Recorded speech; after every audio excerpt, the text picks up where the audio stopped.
Yes, Stuart Little was based on a book. First member of the Little family. Attention, everybody. This is Stuart.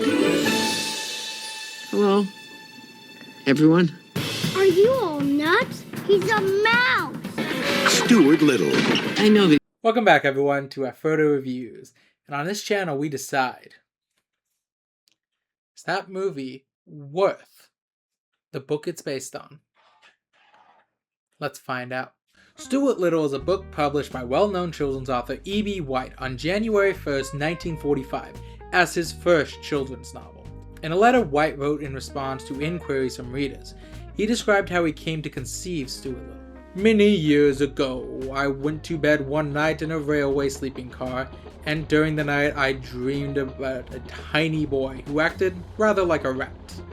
That's how the story of Stuart Little got started. Now, supposedly, according to the author himself, this occurred sometime in 1926, while asleep on a railway car, obviously. As time went on, he would tell the story of Stuart Little to his 18 nieces and nephews anytime they asked for a story, typing them up as he went along. In 1935, White's wife, Catherine, would go on to show these stories to author and cartoonist Clarence Day, who was a regular contributor to The New Yorker at the time.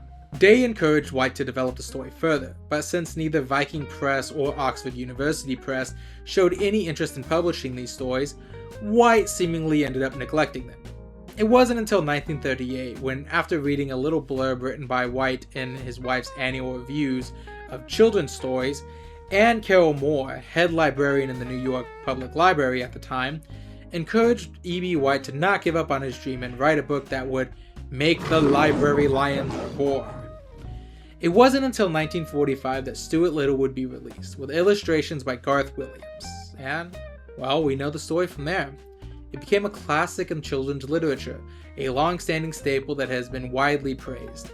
A review from 1945 can even be quoted as saying, "To say Stuart Little is one of the best children's books published this year is very modest praise for a writer of his talent." So naturally, with a book of this popularity, it was only a matter of time before the story received its own Hollywood adaptation. First in 1966, when it was adapted into NBC's Children's Theater, narrated by Johnny Carson. But we're not here to talk about that adaptation. We're here to talk about the 1999 film and its sequels. Directed by Rob Murkoff in his live-action directorial debut with a screenplay by M. Night Shyamalan and Greg Brooker, this film featured an ensemble cast consisting of Gina Davis as Mrs. Little, Hugh Laurie as Mr. Little, and Jonathan Lipnicki as George Little, with the voices of Michael J. Fox as the titular character, Nathan Lane as Snowball, Chaz Palminteri, Steven Zane, Bruno Kirby, and Jennifer Tilly, all also voicing characters within the movie. I'm going to apologize now if I said any of those names wrong. By the way, yes, now that you mention it, it is pretty weird that this movie features Dr. House adopting and raising his mouse son alongside Dottie Hinson in a screenplay written by the same guy who wrote Lady in the Water. What a twist! I won't bore you with the details of the production since none of it is actually all that interesting, admittedly. But here's a fun fact for you. Stuart Little actually found the Hungarian avant-garde painter Robert Berenice's 1920s painting Sleeping Lady with black face, which was long considered lost. It turns out one of the set designers purchased the painting for set dressing at a garage sale, and it wasn't until 2009 when art historian Gurgly Barkey?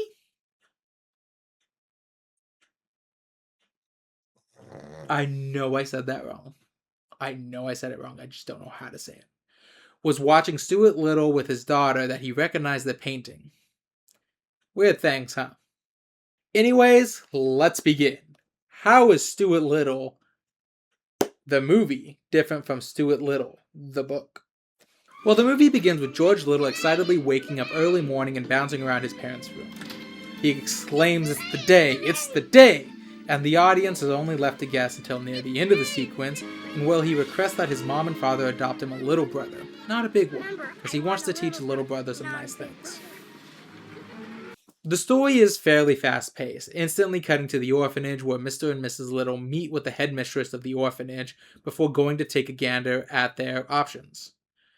While sitting and struck with indecision, Stuart strikes up a conversation with them, helpfully offering them advice on which of his fellow orphans would best fit into their family, while also lamenting he's one of the oldest orphans in the joint, due, of course, to being a mouse.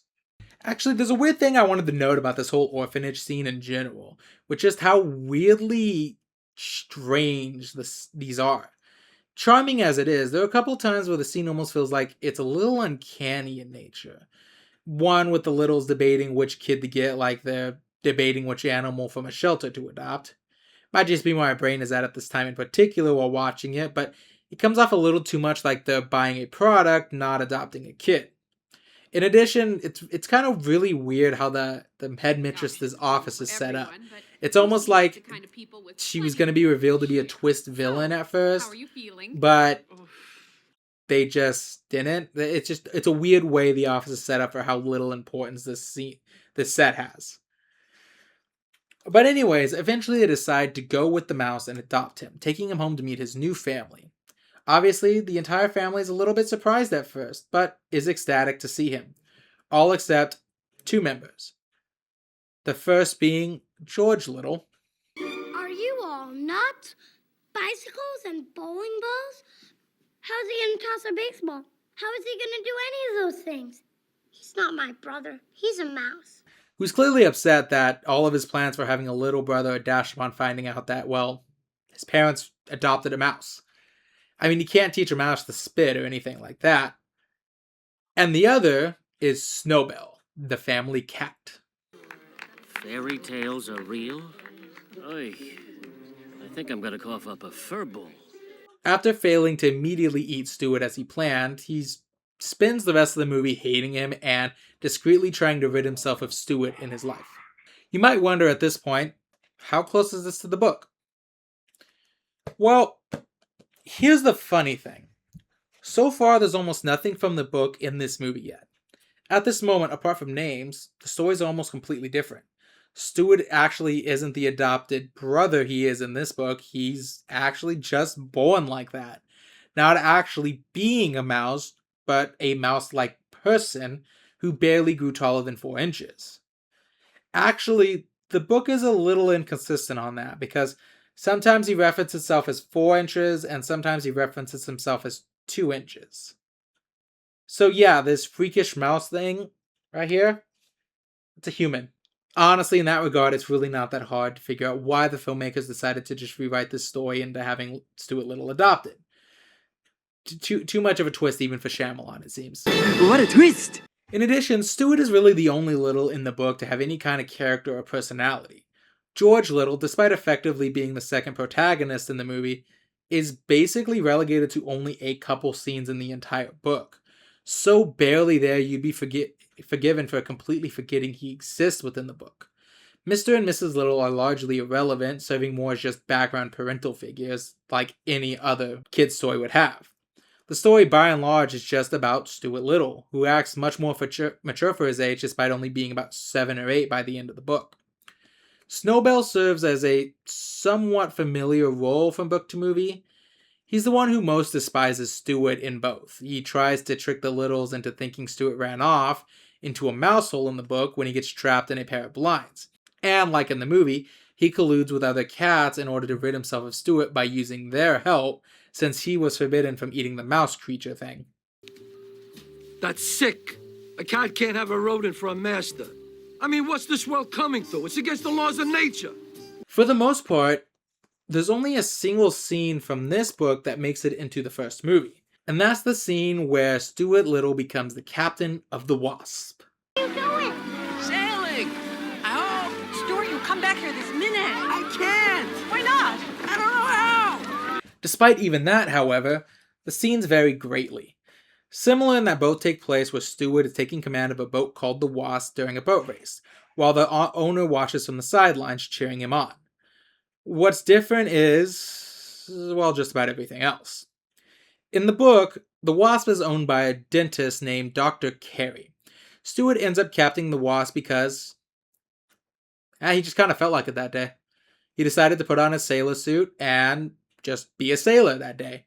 So he walked on down to the little lake, found Dr. Carey, and said, "I'm going to captain your boat."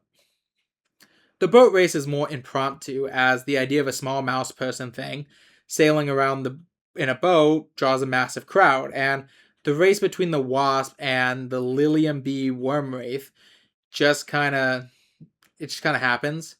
The boat is driven by a sullen 12-year-old by the name of Leroy, who actually tries to get Stuart to drive his boat for $5 a week, which doesn't sound like much, but that's actually $90 a week to steer a toy boat around. So, I kind of would have taken that, I'll be honest with you. In the movie, however, the Wasp is owned by George and serves as a bonding moment between the two. After working together to build it for the race, Stuart ends up steering it after accidentally getting the remote broken. Can we hardly blame him for that? How on earth were you going to have a mouse carry a remote bigger than him? Just kind of feels like they were asking for trouble for this one. In any case, in the movie, Stuart is steering the boat out of a desire to make George happy, rather than a desire to just be a sailor for that day. And the event is a massive one that's already in progress before Stuart Little actually climbs on board. He himself was not the draw of attention in that scene. He's just an additional thing on top of it. The race itself is fraught with similar perils, but the difference is, in the movie, most of the danger comes from the stuffy kid, Anton, who is deliberately sinking his competitors. Because apparently there's not a single referee or observer who calls out this very blatant cheating. Hey,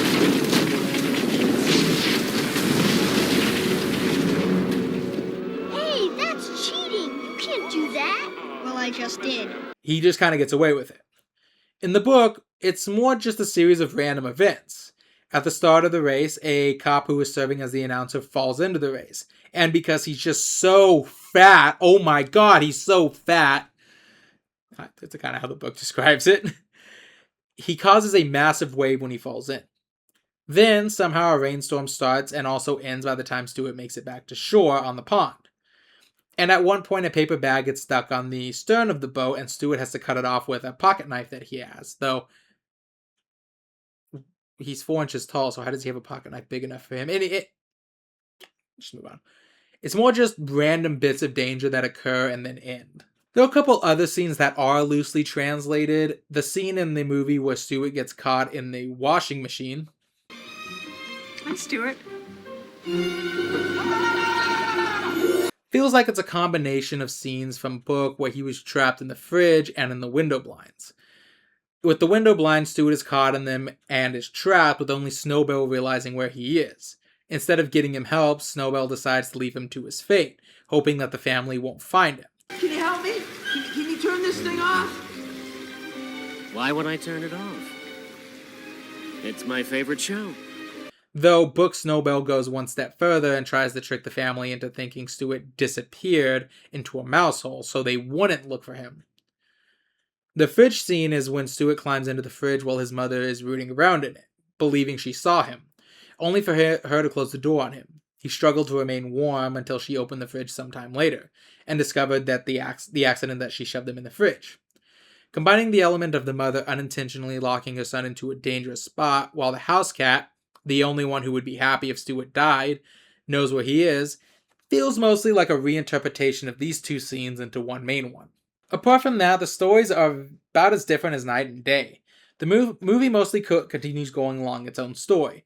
George and Stuart win the big race. Just when Stuart seems like he's finally fitting into the Little household, his real parents show up to take him away.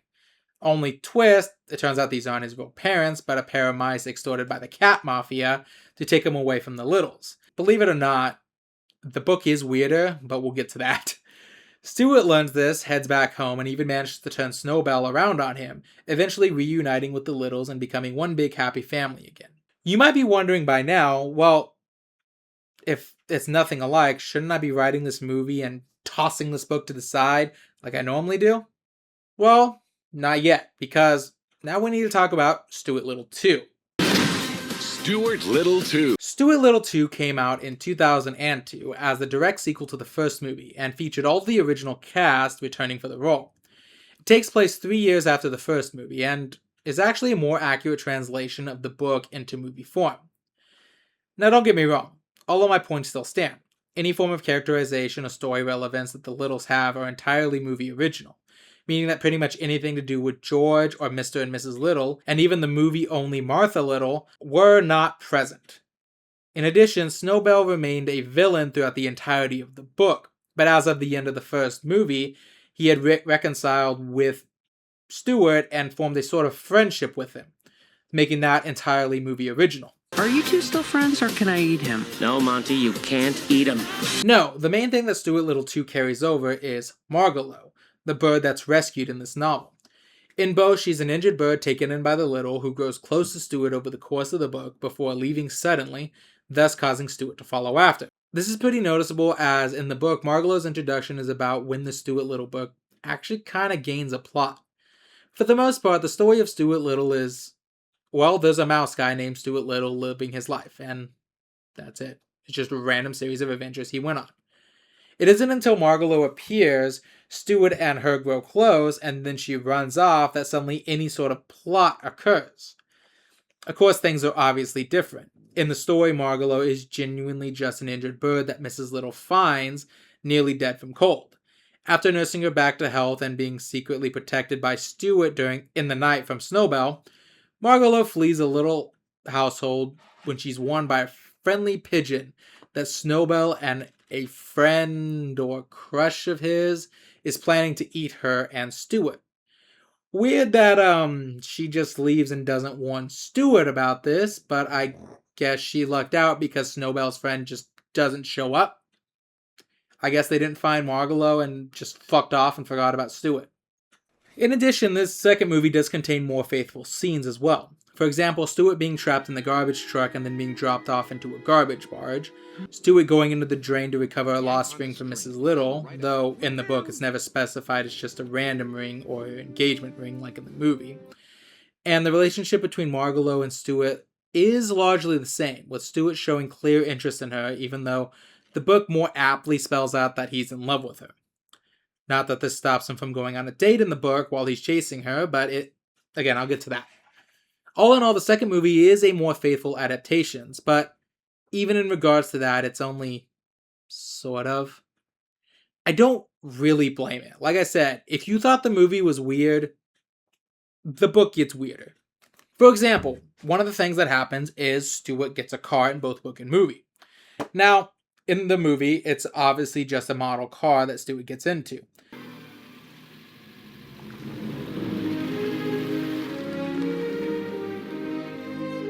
Hop in. And you might be forgiven for asking yourself how the car works the way it does, since it seems just to be a car for Stuart, despite being presented as a remote control car that George is even controlling via remote control in the first scene. Obviously, you just chalk it up to movie magic, accepting that this model car has the same exact mechanics as a real car, so Stuart can drive it as a car. It has a pedal system, a real working steering wheel, all for a mouse-sized person. In the book, however, well, the car fitting Stuart makes a little more sense because it's a pet project by his friend Dr. Carey, after Stuart expresses his intention to chase after Margalo, who ran away from the cat. Less sense in that it's a gasoline-powered car that can also go invisible. No, you didn't hear me wrong. Stuart not only gets a mouse-sized car that runs on gasoline in the book, but also apparently fucking has a cloaking device. Now, what does this do for Stuart? What point does it serve in the story? Nothing! Absolutely nothing! In the story, it's shown to Stuart because he worries about the ruckusy cars driving around town in his tiny car, but he never uses it again in the book, apart from the one scene it's introduced in, and it doesn't even make sense that he's worried about that, because much like in the movie, people just tend to accept his life as it is, so it doesn't really make a lot of sense to me that he's worried about driving around town in a tiny car and being seen. So why is he worried? Why was this brought up at all? Why does it go invisible? What about that time Stuart Little substituted for a teacher on a whim? told all the kids that all the subjects that they learn in school are pretty stupid to learn. You don't really need any of them. Made them play a game where he is king of the world, and then dismissed the class after basically going on an ego trip from that. No, again, I'm not kidding.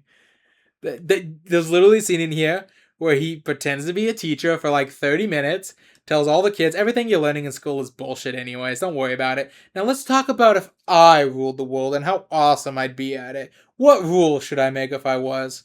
Or my personal favorite. You see, while Stuart is searching for his missing love, Margalo, he happens across a small town where he meets someone who is his size. Not a mouse-like creature like he is for some reason, but a human who just happens to be a little under 2 inches tall. Enraptured, he immediately asks her on a date, where he'll take her canoeing down a small stream. After some fair for its day racism against indigenous people, Stuart gets everything set up for the date and meets with her, despite, the entire quest he's on at the moment being about hunting down the bird he's in love with. But whatever. However, the canoe gets wrecked by some kids playing with it as a toy before he gets a chance to take a canoeing out on it, and Stuart just fucking crashes out.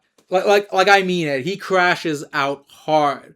The woman he asks on a date, a young woman named probably Ames, is pretty chill about the whole thing, and offers a multitude of solutions and ideas on how they can salvage the date. Saying, I wouldn't mind helping you repair the boat, or, we can always just go over there and just have a nice picnic, or I wouldn't mind just being in your company for a bit, learning who you are. Only for Stuart to be like, no, this isn't what I planned. I was going to take you canoeing and it was going to be perfect, and since I can't do that, I can't do anything. And he basically just says, you know what, no. Since I can't take you canoeing, leave. I don't want to do this. I don't want to do this anymore. I hate this. And that's it. That's the story involving Arms. There was literally... like, it feels like this character only exists in the story to serve as confirmation that, yeah, humans just sometimes grow this small in this world. It's no big deal. But like, why did we have Stuart crash out so hard? It just... why? I don't get it. He just fucking loses his mind. Stuart in the movie's way more chill about this kind of stuff. And unlike in the book, Stuart in the movie is an actual kid. Whereas in the book, he's only 9, but he acts like he's 30. I think it's funny that he confirms that there's also other people who are really tiny, and that makes Stuart even more of a freak than he already is in this world, because not only is he tiny, he's deformed and shaped like a mouse. By the way, if you ever wonder why in the movie they constantly say... there's no picture. That's because it's referencing the book. It's a nice little clever thing. But yeah, after that, the story ends. Pretty much, after that scene in the book, it's over. So how did this stack up?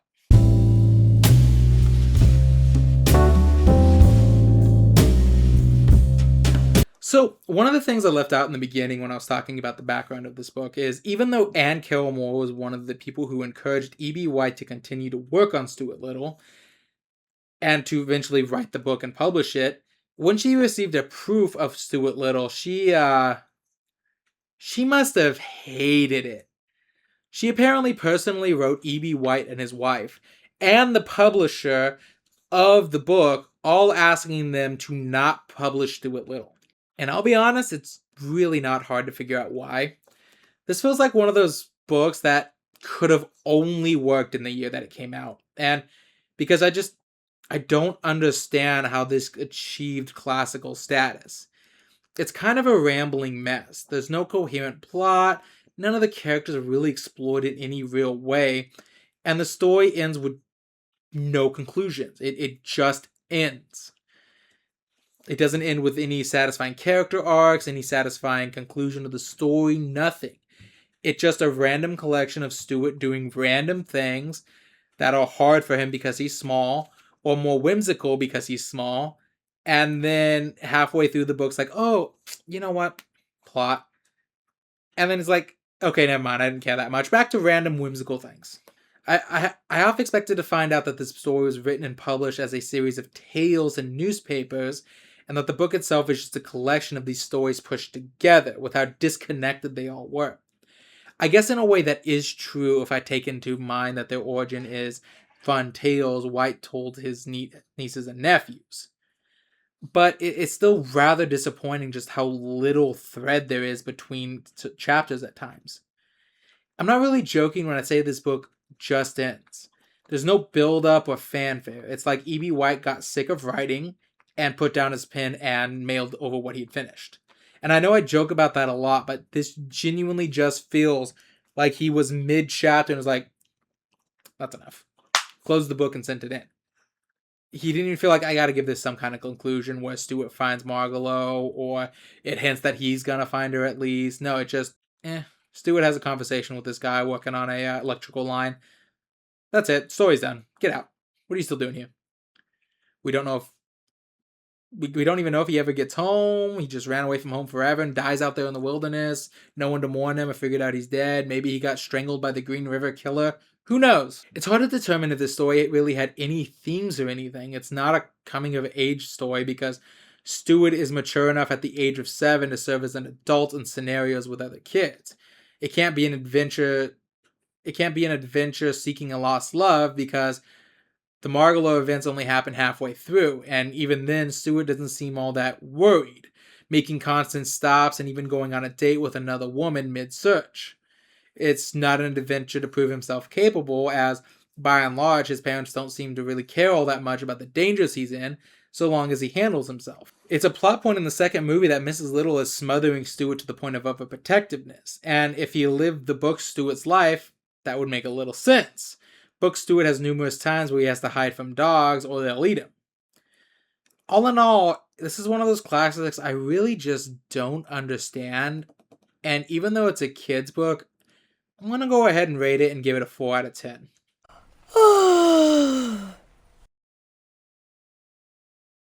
But what about the movie?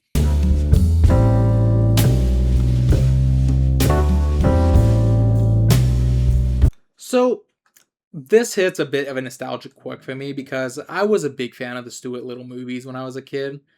I must have watched the first movie a dozen times a year before I could fully comprehend it. The second, a little less so, but that's just because it didn't show up on my favorite networks as often as the first. So truth be told, I was going into this fearing that there was a case that my nostalgia was going to be playing a huge part in my memories, and I was about to ruin them. But, actually no. Don't get me wrong, the film isn't great, considering the first film was a saccharine mess where I don't think the soundtrack settles down even once throughout the entirety of the film, but the story is meant to be taken as a whimsical fairy tale, clearly, so it's hard to blame that direction. The CGI is held up surprisingly well for something made over 30 years ago at this point, though you can tell from time to time that the actors feel very awkward holding absolutely nothing. But overall, the film is fine. It has decent themes, with Stuart Little often trying to find himself among both movies. First as a member of the family, then as a member of his society. The first is pretty interesting in that George is an equal character as Stuart, and there's a surprising amount of focus on the parents, who are just imperfect enough to not stare into the unrealistic perfectly parents. Seriously, the scene where Mrs. Little is talking about kidnapping Stuart because his biological parents can't possibly stop them is always been a little bit hilarious to me. Let's do something. What? Let's just make them go away. We're bigger than they are. We'll say, go, shoot. Let's get their little whiskers off. Elena, you're not being rational. Rational, schmational. Something about this is not right. I just know it. They just fit. So what? I have shoes that fit and I hate them. It's also really hard not to empathize with the Littles when you get old, especially during the latter half of the first movie. When they think Stuart is gone forever, and after unhelpful police basically convince them that Stuart is gonna die, struggle with the decision if they should tell George or continue to indulge him by helping him put up lost pictures throughout the city, and are clearly broken up by the fact that they know, eventually, that they'll have to tell George that his little brother's dead. It's surprisingly dark stuff, for what it's in. The movie also has an adult sense of humor I didn't expect at times. Like, I admit to laughing at the scene in the police station where the cops, again, are basically telling the little Stuart is probably dead, and then promptly show him disturbing crime scene photos. That was... There was also a it's kind of surprising how often the movie was dancing around racism by using Stuart's species as thinly veiled subtext to make fun of that kind of racism. Like when the headmistress of the orphanage is discouraging the Littles from adopting Stuart because he's not of their kind. Mr. and Mrs. Little, we try to discourage couples from adopting children outside their own species. It rarely works out. All in all, I felt the movie held up better than I thought, and while I won't call it a masterpiece anytime soon, I'm glad I can look back somewhat fondly on the story, given all the years that have passed.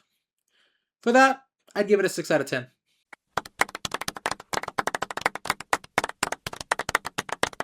But the question now is, how is it as an adaptation?